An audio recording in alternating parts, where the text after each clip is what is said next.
On camera যে আলু গাছগুলি দেখতে পাচ্ছেন এগুলি জ্যোতি আলু গাছ। মোটামুটি 30 থেকে 35 দিন আগে লাগানো হয়েছে এমনটাই বলছেন কৃষকেরা। বাংলায় জ্যোতি আলু চাষ মোটামুটি প্রায় শেষের পথে। যেগুলো প্রথমের দিকে বসানো হয়েছিল এবছরে সেগুলোতে মোটামুটি ভালো রকমই গাছও বেরিয়েছে। নমস্কার, আপনারা দেখছেন ইন্ডিয়া পটেটো নিউজ। আজ 20শে ডিসেম্বর 2025 শনিবার আমরা বাঁকুড়া জেলার জয়পুর থানার ডান্নে গ্রামে এসেছি আলু চাষের খবরাখবর নিতে। তো দেখতে পাচ্ছেন এখানে আমরা একগুচ্ছ কৃষক দাদাদেরকে পেয়েছি যারা দেখলাম যে জমিতে স্প্রে করছেন, ওষুধ দিচ্ছেন বা জমি রক্ষণাবেক্ষণ করছেন। তো চলুন এনাদের সঙ্গে কথা বলে দেখি কেমন হচ্ছে জ্যোতি আলু চাষ বা কেমন রয়েছেন কৃষকেরা। নমস্কার দাদা। নমস্কার, কি নাম আপনার? আমার নাম শাহ আলম। এটা ডান্নে? ডানে। আচ্ছা, এই যে আপনি দেখতে পাচ্ছি যে স্প্রে করছেন, গাছগুলোর বয়স কতদিন হলো এগুলো? 30 থেকে 35 দিন। আজকে কি দিচ্ছেন, কি স্প্রে করছেন? পিঠে তো ওষুধ দিয়ে ঘুরছেন। এটা কন্টা প্লাস দিচ্ছি।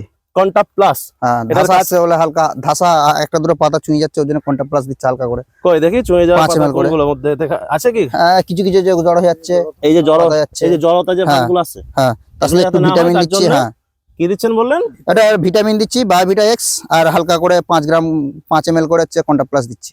আর কি কি ভাবে মানে রক্ষণাবেক্ষণ করছেন গাছকে? এখন শুধু ওইটুকুই, জাস্ট মানে শুধু ওই ধাসার ওষুধটাই দিচ্ছে হালকা করে। আর এমনি চুয়া ধাসা লাগছে নাকি? না, সেরকম চুয়া ধাসা নাই সেরকম। চুয়া ধাসা এখনো না, এখন সেরকম আবহাওয়াটা একটু ভালো আছে তো ওর জন্য এখন চুয়া ধাসাটা নাই। কোন কোম্পানির বীজে চাষ করেছেন? এটা কোম্পানির বীজে চাষ? গৌরীশঙ্কর। গৌরীশঙ্করের জিএস? হ্যাঁ, জিএস। চাষ করতে নেবে কিরকম খরচ হচ্ছে দাদা বিঘা প্রতি? বিঘা প্রতি এবছর ধরুন মোটামুটি 25 থেকে 30 হাজার টাকা খরচা আছে। মানে এটা কি এখনো পর্যন্ত না টোটাল? টোটাল 30 হাজার টাকা বিঘায় টোটাল খরচা আছে। কি কি পারপাসে খরচটা হয় যদি একটু বলেন এক বিঘা জমিতে? এক বিঘা জমিতে বিঘাতে মোটামুটি 4.5 কাঁচা বীজ লাগে, আর মোটামুটি 4টে হচ্ছে 10-26 লাগছে, তার সাথে পটাশ লাগছে হালকা করে, ইউরিয়া লাগছে, ট্রাক্টরে লোটার চাষ আছে, লেবার আছে, আর মানে মাটি ধরানো, তোলা, জল দেয়া, সমস্ত কিছু নিয়ে মোটামুটি 30 হাজার টাকা টোটাল খরচা আছে। চাষ করে কেমন রয়েছেন আপনারা? বা এই যে ধরুন এবছরে আলু চাষ মানে চলতি বছরে আলু চাষ করেছিলেন, নিশ্চয়ই হিমঘরে রেখেছিলেন, অবশ্যই। আলুর দাম পাননি না, কি বলবেন এটা নিয়ে? বা এখনকার স্ট্রাকচার নিয়ে কিছু বার্তা দিতে চান দেখুন, কাউকে? আলু চাষটা শুধু করেছে শুধুমাত্র জমিগুলোকে ঘিরে রাখার জন্য, অন্য কিছু নয় আর, ঠিক আছে? আর তাছাড়া যা 2024 সালে যে আলুর দাম ছিল, সে তো চাষি অর্ধেক মরেই গেছে। সেটা 2025 সালে এসে 25 সালে যে স্টোর লোডিং হলো, স্টোরে তো যে আলুটা আমাদের রাখা আছে সেটার আলুটার কোনো দাম নেই। আজকের দিনে আমাদের ধরুন তখন 80-85 হাজার টাকায় লোড হয়েছে, আজকের দিনে আলু এখন 100-120 টাকা করে বস্তা। তাই আলু চাষের যে মানে খরচাটা তো দূরে, মানে খরচা তো উঠবেই নি, উপরন্ত ঘুরে মোটামুটি ঘর থেকে 20 হাজার টাকা করে যাচ্ছে, ঠিক আছে? আর তাছাড়া যা আমাদের এখন সরকারকে বলবো যে যাতে আমাদের এমএসপি, যেটা আমাদের সহায়ক মূল্য যেটা চালু করেছিল, যে চাষিদের কাছ থেকে যে আলুটা কিনবে 900 টাকা করে কুইন্টলে, সেটা যদি কিনে অবশ্যই চাষি অনেকটা বেঁচে যাবে। কিষাণ মান্ডির মতন যদি ধানটাও তো যদি এমএসপিতে যদি ধানটা মানে আলু কিনে, তাহলে তো চাষি অনেক উপকৃত হবে। আর বর্তমানে যা পরিস্থিতি দেখছি আলুতে, যা আমাদের যা মানে ক্ষতিগ্রস্ত হচ্ছে, মানে বলে বোঝানো যাবে না, প্রত্যেকটা চাষি শেষ আপাতত। আর সর্বোপরি মানে সরকার যে 2024 সালে যে আমাদের ধরুন আলুর দাম যখন বাড়তে শুরু করলো, তখন সরকার বাহাদুর কি করলো না, প্রত্যেকটা বর্ডারে যে টাস্ক ফোর্স নামিয়ে দিল, যে একদম টোটালটাই কি করলো, যে আলুটাকে বাইরে যেতে দিল না। যেতে দেওয়ার না কারণে কি হলো, যে আমাদের বেঙ্গলের যে জায়গাগুলো, উড়িষ্যা, বিহার, ঝাড়খণ্ড, যে এইসব জায়গাগুলো যে আলুটা যাচ্ছিল, সেখানে আলুগুলো তারা বন্ধ করে দেয়। এই বছর কি করলো না, তারা কি করলো না, উত্তরপ্রদেশ থেকে আর হচ্ছে উত্তর ভারত থেকে আলুগুলো নিয়ে আসতে শুরু করলো। যার ফলে কি হলো, আমাদের বেঙ্গল আলুটা তারা আর ওই বর্ডার মানে পেরিয়ে যেতে পারছে না। বর্ডার যেতে গেলেও তারা মানে বেঙ্গলের চাষির আলু তারা আর নেবে না। কারণ কি না, সামনের বছর কি করলো, যেহেতু বর্ডারটাকে চেপে দিল, তারা সময় তারা আলুটা পেলো নি, তাই এই বছর তারা নিতে পারলো না। আর এই বছর যে আলু চাষিদের যে আজকের দিনে দাঁড়িয়ে 120 টাকা বস্তা আলুটার, সে আলুটার যখন দাম কমে গেছে, তখন কিন্তু আর সরকারের কোনো ভূক্ষেপ নেই। কারণ তখন কলকাতার বাবুর দিকে, সব বড় বড় বাবুর দিকে মানে সরকার কি করছে না, 10 টাকা কিলো তাদেরকে আলু খাবে। আর চাষিরা যে মাথার ঘাম যে পায়ে ফেলে চাষ করছে, সেটা তারা দেখবেনি, ঠিক আছে? আজকের দিনে দাঁড়িয়ে আমাদের 120 টাকা বস্তা কি আছে চাষে? তাই সরকার বাহাদুর যে কাজটা যেটা করছে, অতি অবশ্যই জঘন্য কাজ।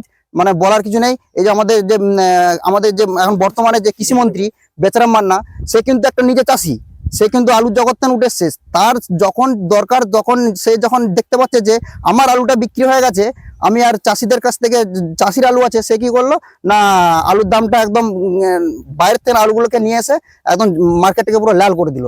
আর আমাদের যে এখন প্রদীপ মজুমদার যে যে কৃষি স্বরাষ্ট্রমন্ত্রী, যিনি ছিলেন, তিনিও কিন্তু একই ক্যাটাগরির লোক। তারা কি করছে না, তারা তো মন্ত্রী লেভেলের জায়গায় বসে তারা কিন্তু চাষিদের কষ্টটা বুঝতে পারছে না, ঠিক আছে। আর সময়ে কোনো কিছুতে করার মানে কখন কি করতে হবে তারা নিজেরাই ঠিক করে বলতে পারছেন, যে মানে শুধু কি না উপরতলার মানুষদেরকে, সাধারণ শহরের মানুষদেরকে তারা 10 টাকা কিলো হচ্ছে আলু খাবে। আর আজকের দিনে দাঁড়িয়ে যে 120 টাকা আলুর বস্তা, ওই টাক্স ফোর্স নামে ওই আলুটা কই বাইরে পাঠাক, বা আমাদের কাছ থেকে এমএসপি যে সরকারের নিয়মে আইনে যে 450 টাকা কিলো বস্তা আলুটা কেনার কথা ছিল, কই সেটাও তো কিনেনি। আর চাষিদের কাছ থেকে তারা কিনবেনি, তারা তো কিনবে তো স্টোর মালিকের কাছ থেকে, চাষিদের কাছ থেকে আলু তারা কিনতে পারবে না। কারণ হচ্ছে কি, চাষির বন তারা খুঁজতে পারবে না, তারা কি করবে, স্টোর মালিকগুলোকে বাঁচিয়ে দিবে। আজকের ডেটে দাঁড়িয়ে চাষিদের কাছ থেকে যদি 2 থেকে 3% আলুটা কিনতো, তাহলে কিন্তু চাষিরা অনেকটা বাঁচতো। আর যদি 450 থেকে 400 টাকা করে বস্তা কিনতো, তাহলেও কিন্তু চাষি বাঁচতো। আর অনেক অনেক ক্ষোভ রয়েছে, বুঝতেই পারছি আপনার কথা শুনে। ক্ষোভ থাকাটা স্বাভাবিক, অস্বাভাবিক কিছু নয়।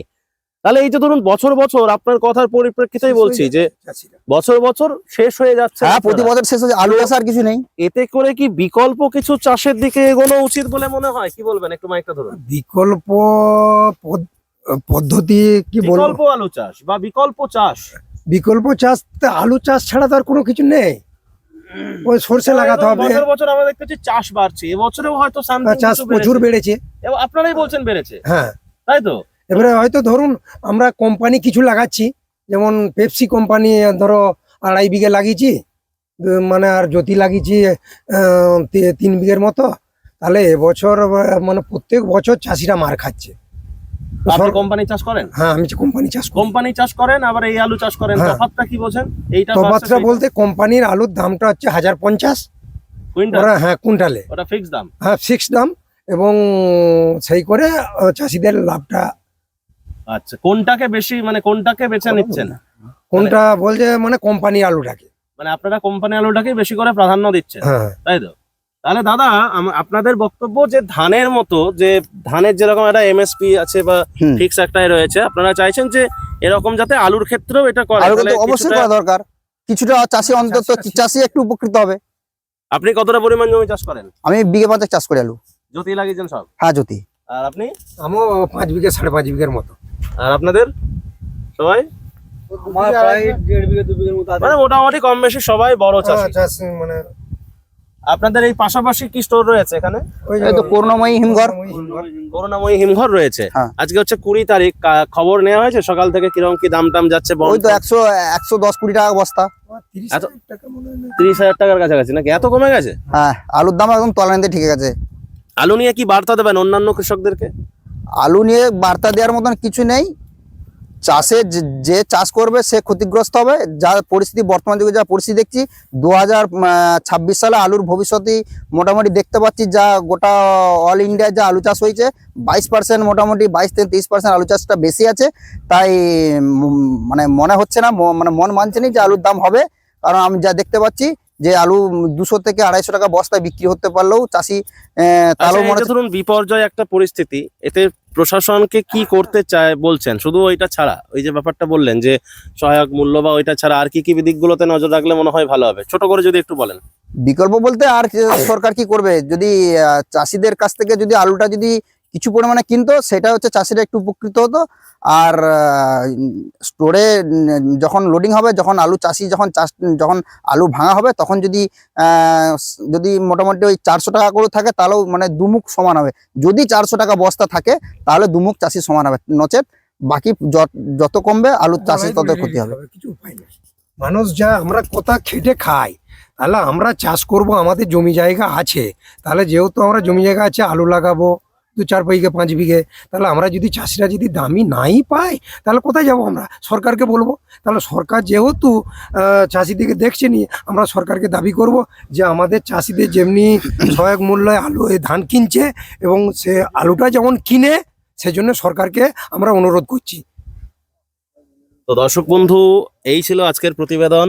প্রত্যেককে অনুরোধ করব প্রতিবেদনটা একটু প্রচুর পরিমাণে শেয়ার করুন, যাতে এই যে কৃষক দাদাদের এই কথাবার্তা সর্বসাধারণের কাছে পৌঁছায়, সর্বোপরি প্রশাসনের কাছে পৌঁছায়, যাতে প্রশাসন আলু কিনতে উদ্যোগী হন।